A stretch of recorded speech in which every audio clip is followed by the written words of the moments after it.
فاز عليه في هذا الدور. انا شايف ان ما ينقص ريال مدريد هو بطوله الكاس مع زين الدين زيدان لما حقق كل البطولات الممكنه.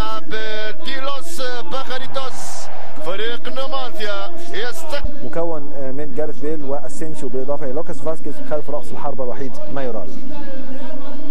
يجب ان يعطي انطباع للفريق نومانثيا انه هو الفريق الافضل في اوروبا، هو فريق يستقبل اذا ريال مدريد بنجوم الريال. ايضا يعطي فرصه مره اخرى زيزو لكثير من اللاعبين الشباب.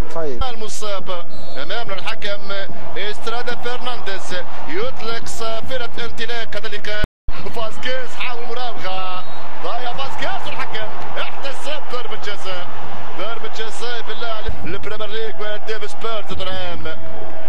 ريال مدريد يفكر بضم هذا اللاعب المحمدي اللي يبدا يتالق المغربي امام الويلزي. جاريث بيل سجل، وهذا قد يغادر ريال مدريد. ريال مدريد يفكر بضم اليون جنيه استرليني بالاضافه لجاريث بيل.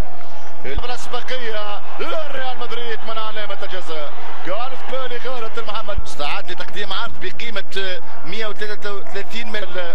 جاريث بيل اللاعب الويلزي الثاني التمرير لوكاس لوكاس انطلق فيد إيسكو في التنفيذ.